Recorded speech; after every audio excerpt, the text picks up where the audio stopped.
Добрый день, дорогие друзья! Приветствую вас на канале LongSwim. Тем, кто смотрит это видео первый раз, устраивайтесь поудобнее. Обязательно подписывайтесь на наш канал, нажимайте кнопку «Поделиться», нажимайте кнопку «Колокольчик» и обязательно ставьте лайки. Тема сегодняшнего видео – как принимать сложные решения.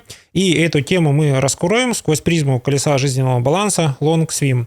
Обязательно пересылайте это видео своим друзьям и знакомым. В наших видео есть много интересной и полезной информации.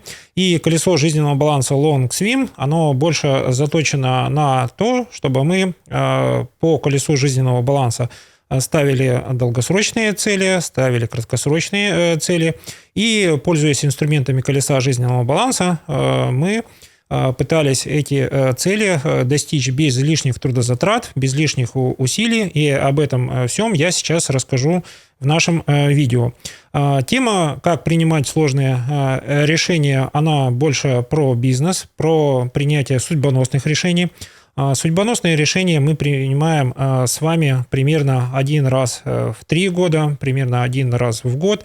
Те, кто находится на руководящей должности, эти решения приходится принимать еженедельно, ежемесячно. И в чем же сложность принятия сложных решений?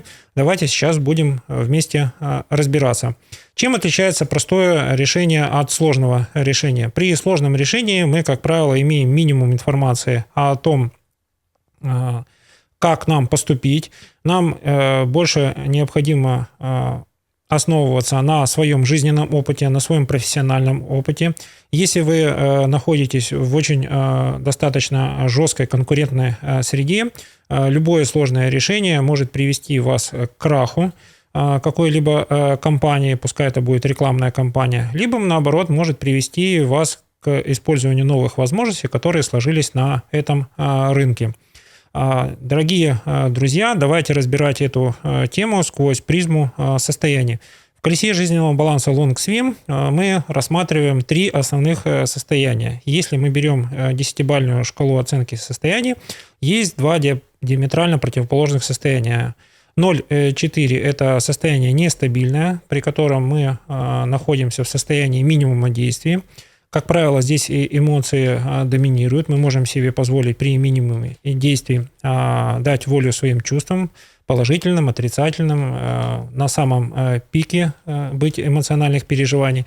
В состоянии 8-10 у нас преобладают очень положительные эмоции. Мы переполнены энергетикой через край. Это самое лучшее состояние, которое может происходить в нашей жизни. Между состоянием 0,4 и состоянием 8-10 находится состояние 4-8. Это состояние, при котором мы действуем, меньше находимся в состоянии отрицательных эмоций. И вот фактически все колесо жизненного баланса LongSwim, оно посвящено тому, чтобы научиться выходить из состояния 0,4 в состояние 4-8 и действовать, то есть принимать непопулярные, простые решения, действовать для того, чтобы мы приходили к нашей цели, которую мы поставили.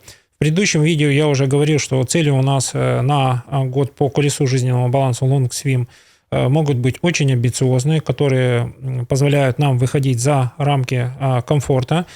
Цели могут быть очень легко достижимые. Например, цель сходить 2 раза в отпуск в сфере яркость жизни. В первом полугодии у нас 1 отпуск, и во втором полугодии у нас 2-й отпуск. Это то мероприятие, которое мы можем достаточно легко планировать. Это мероприятие, которое нас очень сильно радует, восстанавливает. Поэтому, как правило, в отпуске мы постоянно находимся в состоянии 4-8, 8-10. И, находясь в этом состоянии, мы полны очень хороших инсайтов, которые позволяют нашу жизнь менять постепенно, маленькими шагами. У кого-то получается свою собственную жизнь менять стремительно, переходить на следующую ступень осознанности и восприятия всех красок радости жизни. Итак, если мы говорим о состоянии 4-8, у нас здесь возможен переход из состояния 4.8 в состояние 0.4, когда мы каким-то образом перегружены какой-либо информацией. Это происходит чаще всего тогда, когда эта информация не структурирована. Поэтому в колесе жизненного баланса мы посвящаем очень много времени тому, чтобы вы научились планировать свои действия на ближайшее будущее. То есть краткосрочные достижения, они чаще всего происходят с каким-то элементом планирования достаточно простым, но достижения долгосрочные, когда нам до того, чтобы дойти до цели, необходимо 3-5 лет, а то и 10 лет, мы понимаем, что мы можем по мере реализации своего плана добавлять какие-то детали, делать какие-то акценты, искать недостающую информацию, искать единомышленников. То есть главное в планировании понимать, что мы проходим через контрольные точки, и эти контрольные точки позволяют нам более ясно представлять ту цель, к которой мы стремимся, соответственно, вырабатывать какие-то критерии успеха этой цели. И давайте опять вернемся к нашему вопросу, как принимать сложные решения, в чем особенности принятия сложных решений в различных состояниях. Колесо жизненного баланса Long Swim, оно посвящено профессиональному и личному долголетию. И для того, чтобы как можно дольше сохранять личную эффективность и профессиональную эффективность, мы вынуждены принимать достаточно сложные решения. Если вы принимаете сложные решения, там есть два плюса. Первое, вы тот человек, от решения которого зависит судьба окружающих, то есть вы руководитель, начальник, собственник какого-то бизнеса. Вы родитель, в любом случае вы принимаете решение самостоятельно, а от этого решения зависит жизнь дальнейшая, надеюсь, в лучшую сторону ваших родных и близких. Чтобы решение было принято обоснованно, для того, чтобы у вас не было ограничений по времени, вам необходимо тренироваться, планировать и принимать решения при планировании ваших действий. Почему это важно? Потому что ваш мыслительный процесс с каждым разом уже совершенствуется, и вы можете уже, так сказать, легко, непринужденно связать между собой несколько факторов, которые логически можно связать или нелогическим образом как-то связать. И давайте будем рассматривать, в каком состоянии лучше всего принимать решения. Самые лучшие решения у нас бывают в состоянии 8-10. Это когда мы задействуем на 200% свою интуицию. Примерно на 100% мы в состоянии 8-10 задействуем свой профессиональный опыт.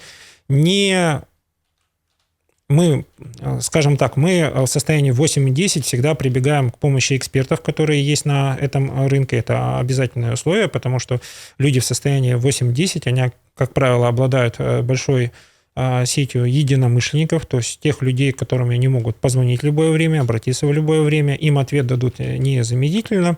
И вот так вот инфраструктура состояния 8-10 помогает нам принимать сложные решения.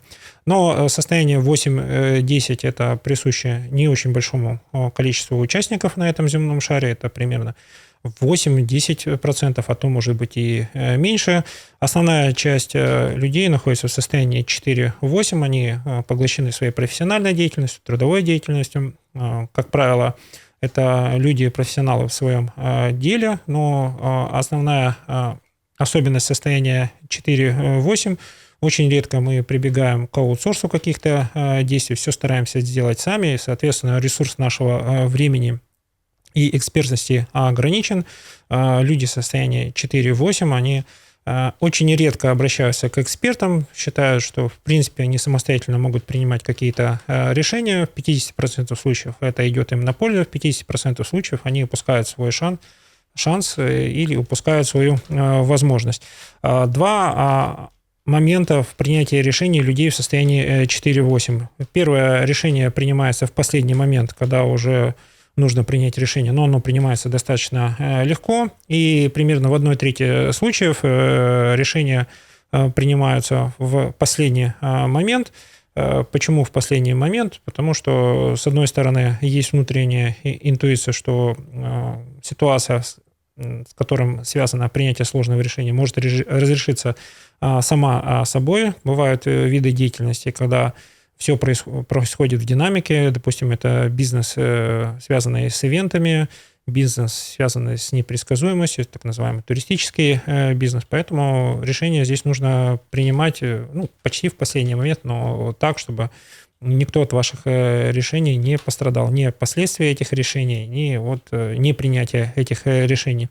И самое сложное состояние для принятия решений – это состояние 0,4, когда вы не можете принять решение, вы ждете решения экспертов, давление внешних обстоятельств. В принципе, в колесе жизненного баланса Long Swim мы не считаем, что состояние 0,4, оно не есть норма. Есть такое состояние, в котором мы не принимаем решения. Нам не хватает исходных данных, мы ждем еще каких-то цифр, еще каких-то моментов, которые помогают нам наугад принять решение. Но чаще всего состояние 0,4 это связано с отсутствием практики принятия решений, с отсутствием возможности долгосрочного планирования. То есть мы в состоянии 0,4 очень легко переживаем рутину, она нас не давит, мы от рутины не устаем, а в состоянии 4,8 мы от рутины больше делаем приоритет в сторону краткосрочных достижений. Итак, как принимать сложные решения? Для людей в состоянии 0,4 есть одно очень простое решение. Пожалуйста, на 1-2 дня отложите все дела, которые возможно вам отложить. Возьмите для себя рациональную сторону принятия решений. Посмотрите, какие есть последствия этого решения, кто втянут в процесс этого сложного решения, и что будет, если вы решение примете и потом опять вернетесь к своим целям. Для людей состояния 0,4 1-2 на принятие решения дает снижение эмоциональной нагрузки.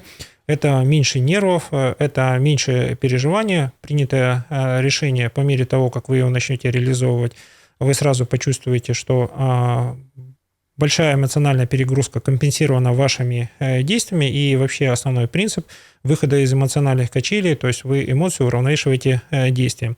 Если вы находитесь в состоянии 4-8 и вам необходимо принимать сложные решения, вы должны помнить два момента, что любое принятое решение вами вы можете скорректировать, то есть оно принято при том количестве входной информации, и многое для вас на тот момент принятия решения оказывалось неизвестным, но через 7 дней, через 10 дней, через 2 недели вы сможете разобраться с этой ситуацией, скорректировать свое решение, насколько это возможно. То есть любые наши жизненные решения, которые мы принимаем, они не окончательные. То есть вы должны понимать, что в нашей жизни достаточно динамики, и не стоит зацикливаться на том, что решение принято, а шанс упущен, и больше возможностей нет.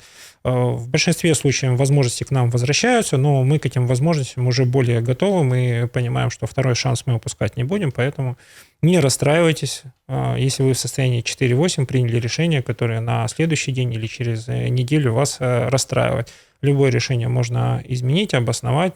Если вы в силу обстоятельств вынуждены, как человек слова, соблюдать эти условия или это принятое решение, это ваш жизненный опыт.